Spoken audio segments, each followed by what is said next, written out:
Hey, and welcome to Puzzlehead. This channel is all about engaging stories with clever twists, unexpected turns, and moments that will pull you in emotionally. So, if you enjoy drama, surprises, and endings that truly hit, then you're in the right place. Subscribe and join us for stories full of secrets, intense moments, and satisfying outcomes. Now, don't forget to turn on notifications. The next puzzle is about to begin. The crystal champagne flute rang like a bell when Margaret's manicured nail tapped against it. The sound cut through 200 conversations at once, silencing the wedding reception with surgical precision. I watched from the head table as my new mother-in-law rose from her seat, her silver dress catching the chandelier light like armor. "Ladies and gentlemen," Margaret's voice carried across the ballroom with practiced authority. She'd commanded boardrooms for 30 years before retiring to manage other people's lives full-time. "I'd like to say a few words about my daughter Jessica's choice in marriage." The pause hung in the air like smoke. I felt Jessica stiffen beside me, her hand finding mine under the white tablecloth. But instead of squeezing in solidarity, her fingers were cold, distant, waiting. "This poor boy thinks he can provide for my daughter?" Margaret's laugh tinkled like breaking glass. "Jessica's just using him until someone better comes along. We all know she deserves so much more than an entry-level accountant who shops at thrift stores." The ballroom erupted in uncomfortable laughter. Not the warm, loving kind you hear at real wedding toasts. This was the cruel laughter of people who smelled blood in the water and decided to enjoy the show. Jessica giggled beside me. Actually giggled. Her hand slipped away from mine as she covered her mouth, shoulders shaking with mirth at her mother's words. My wife of 3 hours was laughing at the joke of our marriage. I raised my champagne flute to my lips and took a slow sip. The bubbles felt sharp against my tongue, but my hand remained steady. Around us, guests whispered and pointed. Some looked embarrassed for me, others seemed delighted by the entertainment. "To Jessica," Margaret continued, raising her glass higher, "who's always known her worth, and to Marcus, who's about to learn his." 200 glasses raised in the air, 200 people toasting my humiliation. I smiled and lifted my own glass, meeting Margaret's eyes across the room. She looked surprised that I wasn't running for the exit. If she only knew what I was really thinking. The rest of the reception passed in a blur of forced congratulations and pitying glances. I danced with Jessica, who seemed confused by my composure. I thanked every guest personally, tipped the staff generously from the envelope in my jacket pocket, and played the gracious groom until the last guest left. Margaret cornered me by the coat check as people filtered out. "You handled that well," she said, not bothering to hide her disappointment. "I expected you to make a scene." "Why would I do that?" I asked, straightening my rented tuxedo. "It's Jessica's day." She studied my face like she was looking for cracks in a foundation. "You're either very stupid or very naive, Marcus. My daughter is going to eat you alive." "Maybe," I said, helping Jessica into her coat. "Or maybe you don't know me as well as you think." As we walked to my 10-year-old Honda Civic, I heard Margaret whisper to her sister, "He's too stupid to understand what just happened." I understood everything. That was the problem. 3 weeks later, Jessica paced around our cramped apartment like a caged animal. The one-bedroom place in the older part of town had seemed cozy when we were dating. Now it felt like a prison to her. "Marcus, we need to talk about our living situation," she announced, gesturing at the second-hand furniture and outdated appliances. This isn't what I expected when I said yes. I looked up from my laptop where I'd been reviewing property reports. "What did you expect?" "Something more." She waved her hand vaguely. "You said you had plans, goals. When do those start happening?" "They already have," I said quietly. She laughed, the same tinkling sound as her mother's. "Really? Because from where I'm standing, you're still the same entry-level accountant who drives a Honda and shops at Goodwill." I closed the laptop and studied her face. Jessica was beautiful. Long blonde hair, perfect makeup, designer clothes that she somehow afforded on her boutique salary. She'd been beautiful the day we met at the coffee shop near my office. Beautiful when she said yes to dinner. Beautiful when she agreed to marry me after a whirlwind 6-month courtship. But I was finally seeing what lay beneath the beauty. "Jessica, do you love me?" The question caught her off guard. "Of course I do. Why would you ask that?" "Because 3 weeks ago, you laughed when your mother called our marriage a joke." Her cheeks flushed pink. She didn't mean it like that. You know how she is. I know exactly how she is. The question is, how are you? Jessica's phone buzzed with a text message. She glanced at it and smiled. A real smile, not the forced one she'd been giving me lately. Her fingers flew over the keyboard as she typed back. "Who's that?" I asked. "Just Mom. She wants to know if we found a better place yet." Jessica looked around the apartment with obvious disgust. "I told her we're still looking." "Are we?" "Well, yes, aren't we? I mean, you can't seriously want to stay here forever." I stood up and walked to the window overlooking the parking lot. My Honda sat next to Jessica's leased BMW, the car payment that ate up half her monthly income. She'd been so proud when she got it, posting pictures on social media with captions about treating yourself right. "What if I told you I could afford something better?" I asked. Jessica perked up immediately. "Really? How much better? Like a 2-bedroom, 3, with a garage? Would it matter?" "What do you mean?" I turned to face her. "Would you love me more if I had more money?" That's not Marcus, that's a stupid question. Of course money matters. It's about security, stability, being able to provide for a family. Like your mother said at the wedding? Jessica's jaw tightened. "Don't twist this around. I'm talking about our future, our life together. Don't you want more than this?" She gestured around the apartment again, and I realized she wasn't just talking about the furniture or the square footage. She was talking about me. I was the this she wanted more than. "Yes," I said finally, "I do want more, much more." That night, after Jessica fell asleep, I sat at my laptop reviewing the portfolio I'd built over the past 5 years. 7 properties across 3 states, all purchased through carefully structured LLCs. A diversified investment account that had weathered 2 market corrections. A net worth that would make Margaret's country club friends very interested in their daughter's availability. But Jessica didn't know any of that. Neither did Margaret. They saw exactly what I'd wanted them to see, a struggling young man grateful for any attention from a beautiful woman. The wedding had been my test. I'd wanted to see if Jessica would defend me, defend us, when her family attacked. Instead, she'd joined the attack. Now I knew exactly who I'd married. "Where are we going?" Jessica asked as I drove past the turnoff to the mall. She'd spent the morning dropping hints about needing new furniture for our future home, and I'd suggested we take a drive to look at neighborhoods. "I want to show you something," I said, taking the highway toward the newer part of town. Jessica brightened immediately. This was the direction of the gated communities she'd pointed out during our engagement, the ones with names like Sunset Ridge and Heritage Oaks. She'd made jokes about someday living in places like that, always followed by a sigh about my limited earning potential. I turned into Willowbrook Estates, where the houses started at $500,000 and went up from there. Jessica pressed her face to the window like a child at a toy store.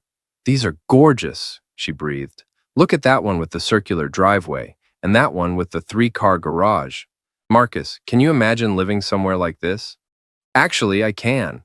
I pulled up to the security gate and rolled down my window. The guard, a middle-aged man named Frank, smiled when he saw me. "Afternoon, Mr. Foster. Heading home?" "Yes, thanks, Frank. My wife hasn't seen the house yet." Jessica's head snapped toward me so fast I worried about whiplash. "Your wife? Marcus, what's going on?" Frank raised the gate and waved us through.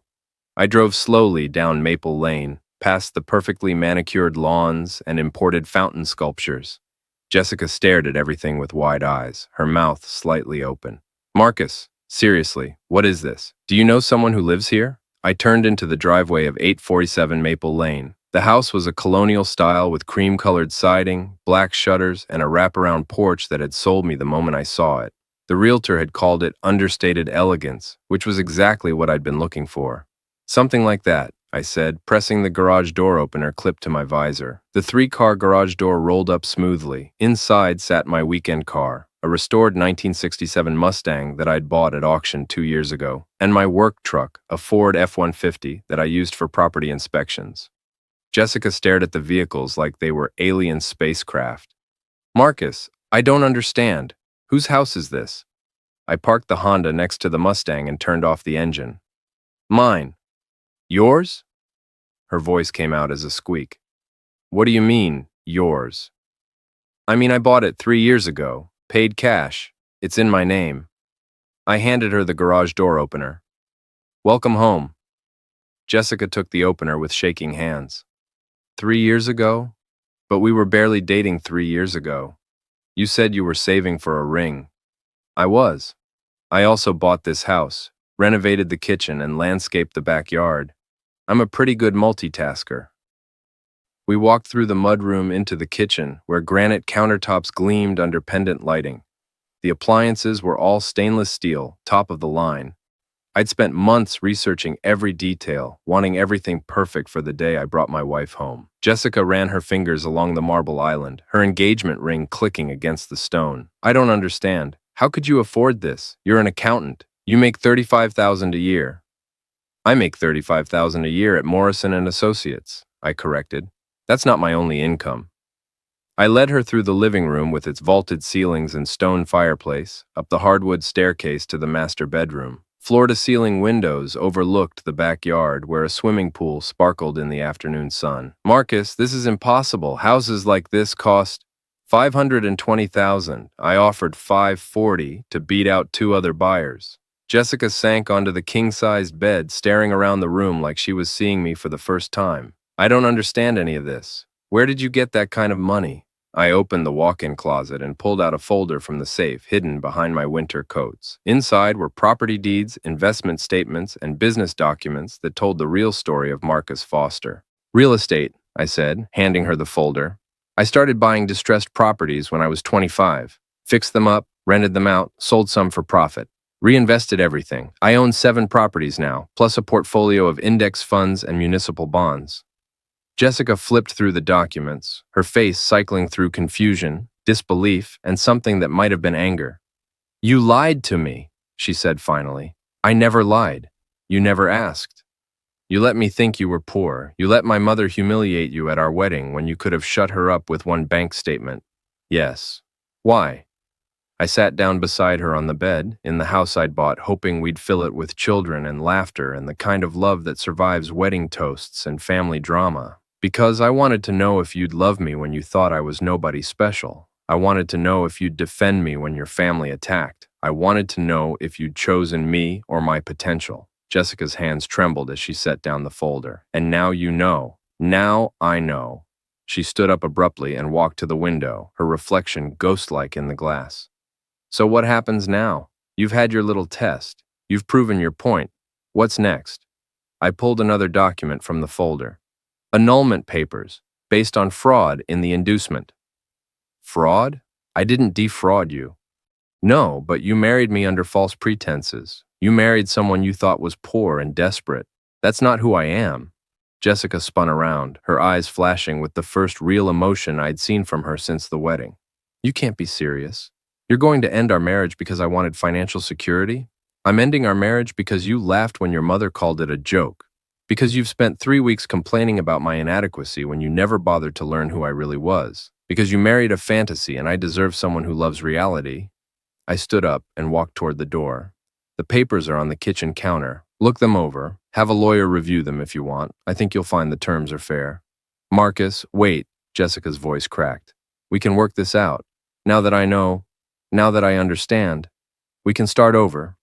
I paused in the doorway.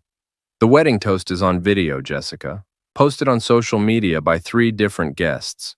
Your mother's speech about how you're using me until someone better comes along. Your laughter. All of it documented. Her face went pale. You're going to use that against me? I'm going to use it to protect myself. Sign the papers, Jessica. Walk away clean. Or don't. And explain to a judge why you married someone you publicly acknowledged you were planning to leave. I left her standing in the bedroom of the house she'd never really live in, staring out at the pool where our children would never learn to swim. 2 days later, I was reviewing quarterly reports in my home office when the security system chimed. The monitor showed Margaret's silver Mercedes pulling up to the gate, with Jessica in the passenger seat.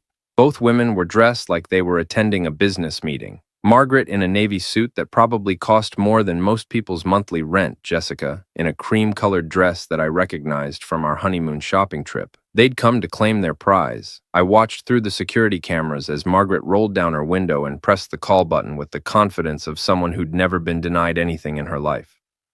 Hello? Her voice crackled through the intercom. We're here to see Marcus. I leaned back in my leather chair and pressed the response button. Good afternoon, Margaret. How can I help you? Open the gate, dear. Jessica and I need to discuss some things with you. I'm sorry. But you're not on the approved visitor list. There was a pause. Through the camera, I could see Margaret turning to Jessica with a confused expression. Not on the list? Margaret's voice climbed an octave. This is my daughter's house. Open this gate immediately. Actually, it's my house, and Jessica doesn't live here anymore. Jessica leaned across her mother to speak into the intercom. Marcus, stop being ridiculous. We need to talk about this situation like adults. We did talk. I gave you papers to sign. Have you signed them? Another pause. Margaret was gesturing angrily at the camera, her mouth moving rapidly in what I assumed was a string of words that would make her country club friends clutch their pearls. Marcus, Jessica's voice was strained. You can't just lock us out. We drove all the way over here to work things out. There's nothing to work out. You have two choices. Sign the annulment papers or explain to a divorce court why you married someone you were planning to leave. Either way, you're not getting past this gate. Margaret grabbed the intercom from Jessica. Listen to me, you little weasel. I don't know what kind of game you think you're playing, but my daughter is entitled to half of everything you own. Community property laws don't care about your hurt feelings. You're absolutely right about community property laws, I said calmly, but they don't apply to annulments based on fraud. Would you like me to play your wedding toast speech for you? I have the audio saved in several formats. The silence stretched so long I wondered if they'd driven away. Then Margaret's voice came back, lower and more controlled. What do you want?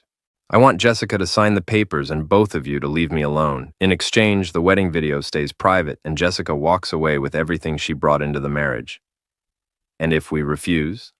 Then the video goes viral. Jessica gets dragged through a very public court battle, and she still doesn't get a penny because our marriage was based on documented deception.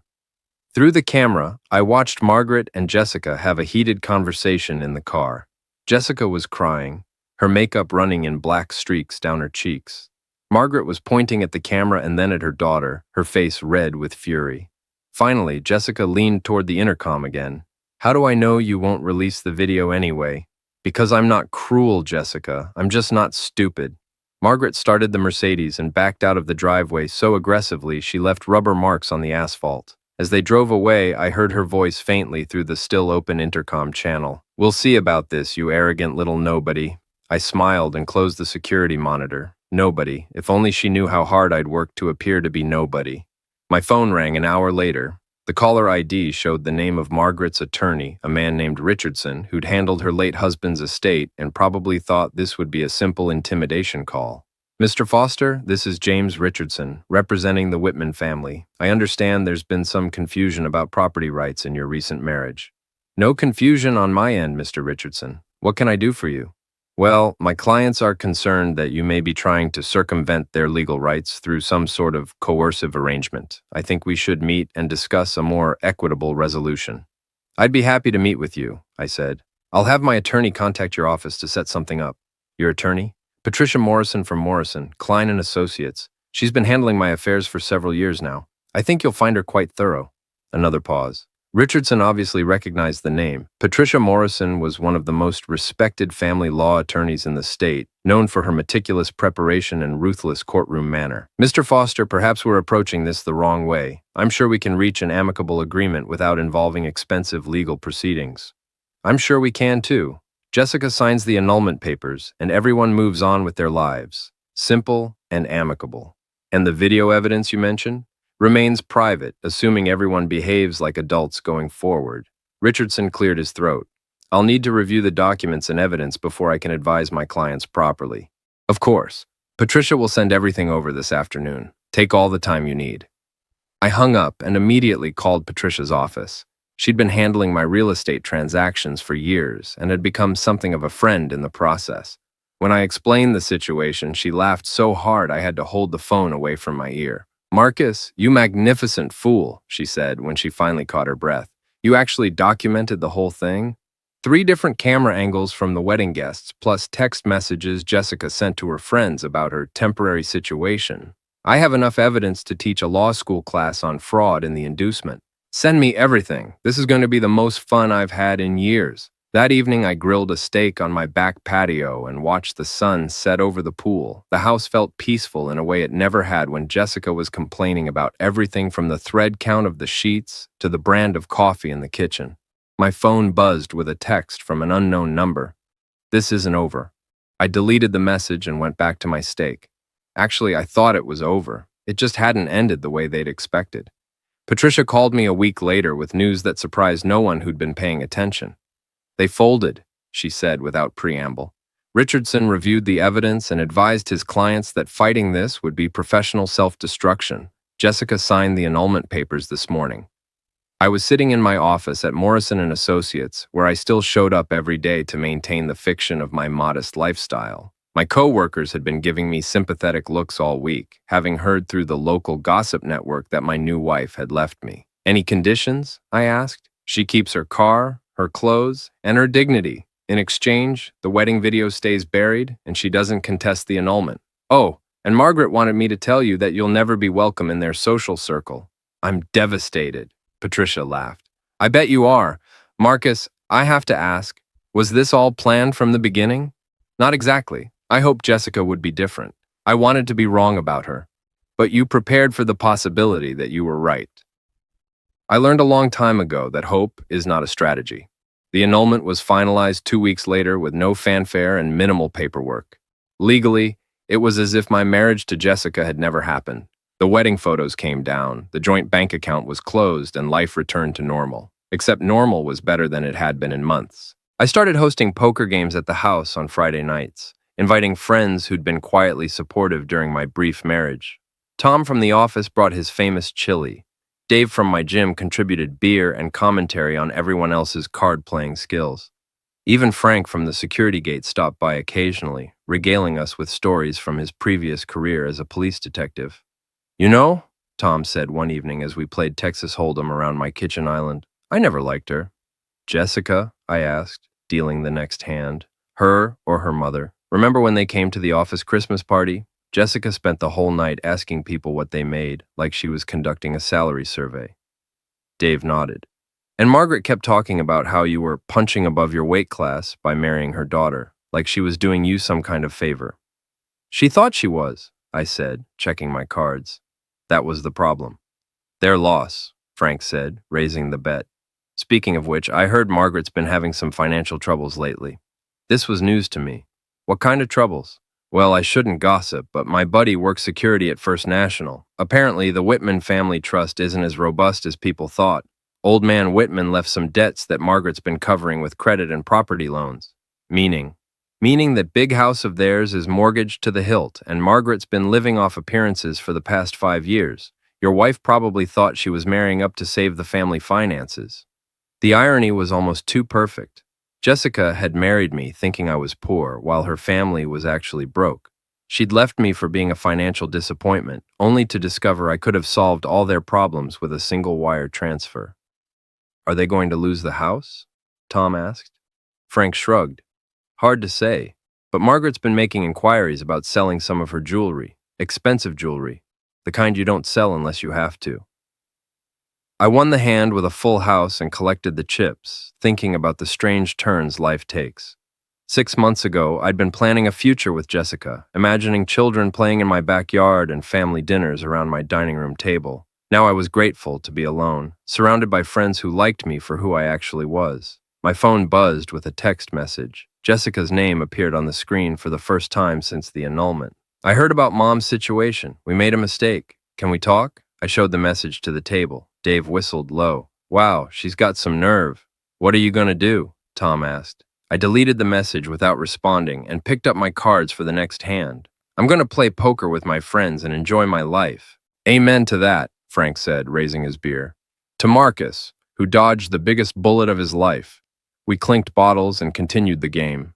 Outside, the pool lights cast blue reflections on the patio, and the house felt exactly like the home I'd always wanted it to be. 3 days later, I heard through Tom that Jessica had moved back in with her mother and taken a job at a call center across town. Margaret had quietly listed the family house with a realtor and was telling people she wanted to downsize for convenience. I felt something that might have been sympathy for about 30 seconds. Then I remembered the wedding toast and got back to my life. 6 months after the annulment, I was living the life I'd always wanted but never quite believed I deserved.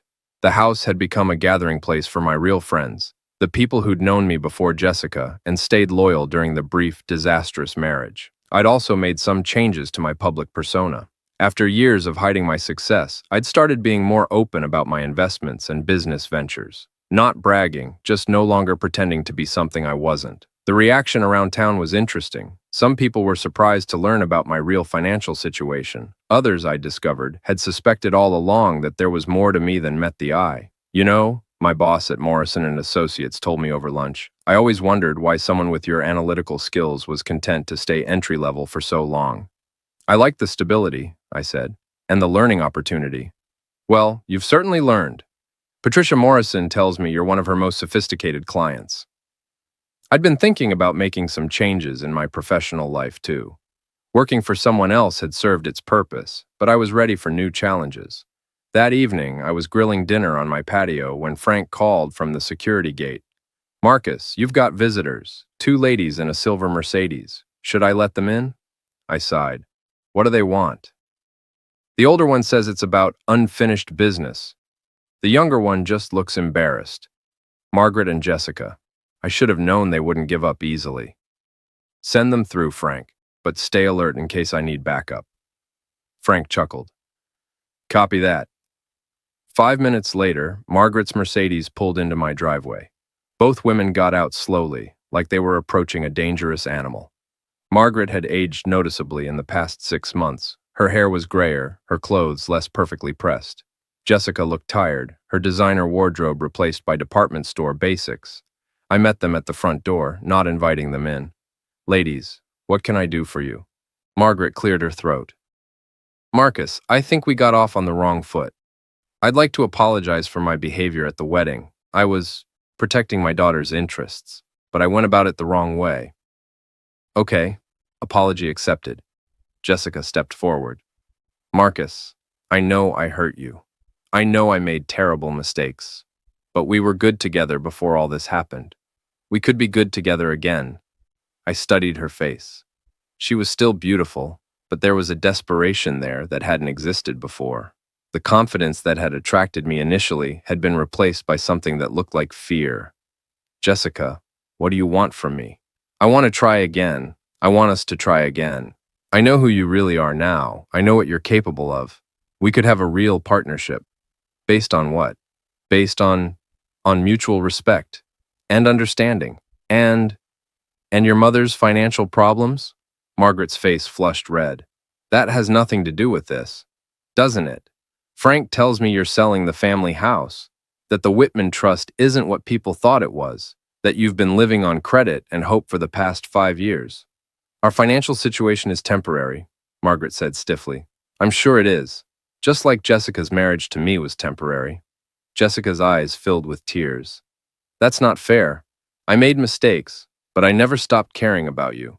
You laughed when your mother called our marriage a joke, at our wedding reception, in front of 200 people. I was nervous. I was trying to keep the peace with my family. By throwing me under the bus, Margaret stepped between us. Marcus, you've made your point. You've punished us enough. Jessica has learned her lesson. Surely we can find a way to move forward. I looked at both women, the mother who'd humiliated me publicly and the wife who'd abandoned me the moment she thought I wasn't worth her time. 6 months ago, I might have been tempted by Jessica's tears and Margaret's apologies. Now I just felt tired. Here's the thing, I said finally. I don't want to move forward with either of you. I don't want to punish you anymore, but I also don't want to reward you. I want you to leave me alone and let me live my life. Marcus, please, Jessica said. I know I can make this right. You can't. Some things can't be fixed, Jessica. Some trust can't be rebuilt. You showed me who you really are when you thought it didn't matter. I believe you. Margaret's composure finally cracked. You self-righteous little prick. You think you're so much better than us? You think your money makes you special? No, I said calmly. I think your behavior makes you ordinary, and I deserve better than ordinary. I stepped back inside the house and closed the door. Through the window, I watched them stand on my porch for a full minute, Margaret gesturing angrily while Jessica cried. Finally, they walked back to the Mercedes and drove away. Frank called a few minutes later. Everything okay up there? Perfect, I said. And Frank? If they come back, they're not on the list. Copy that, boss. I went back to my dinner, eating on the patio as the sun set over the pool. The steak was perfectly cooked, the beer was cold, and the silence was golden. My phone buzzed with one final text from Jessica. "You'll regret this." I deleted it and blocked her number. Then I called Tom and Dave to see if they wanted to come over for poker. Some regrets, I thought, are worth living with.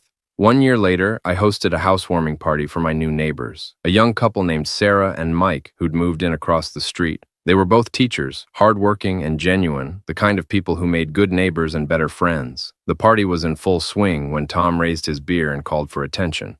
"I'd like to make a toast," he announced, grinning at me across the crowded living room. "To Marcus, who taught us all an important lesson this year." "What lesson is that?" Sarah asked. "That sometimes the best revenge is just living well," Dave laughed. "And that you should never underestimate the quiet guy in accounting." "To Marcus," Frank added, "who never let them see him coming." 20 voices raised their glasses in the air. Real friends, genuine people who knew my story and liked me anyway. The kind of toast that actually meant something. "Thank you," I said, raising my own glass. "But I'd like to make a toast of my own, to all of you, for showing me what real friendship looks like, and to second chances, the ones we give ourselves when we finally stop settling for less than we deserve." We drank, and the party continued late into the evening. As the last guests were leaving, Sarah pulled me aside. "Marcus, can I ask you something personal?" "Sure." "Do you ever wonder what would have happened if your ex-wife had been different? If she'd defended you at the wedding instead of laughing?" I thought about it for a moment, watching Mike help Frank carry empty bottles to the recycling bin. "I used to," I said finally. "But then I realized that if she'd been different, she wouldn't have been Jessica, and if I hadn't married Jessica, I never would have learned what I was really worth." Sarah smiled. "That's a very healthy way to look at it." It took me a while to get there. After everyone left, I cleaned up the kitchen and walked through my house, turning off lights and checking locks. In my home office, I paused at the desk where I'd signed the annulment papers a year ago. On the wall above the desk hung a framed photo from the housewarming party, all my friends laughing and raising their glasses in that genuine toast. It was the kind of picture Jessica would have hated, full of ordinary people living ordinary lives. But there was nothing ordinary about loyalty, nothing ordinary about friendship, nothing ordinary about people who liked you for who you were instead of what you could provide. I turned off the light and headed upstairs to bed, thinking about Margaret's wedding toast one last time. She'd been right about one thing. Jessica had been using me until someone better came along. She just hadn't realized that someone better was me.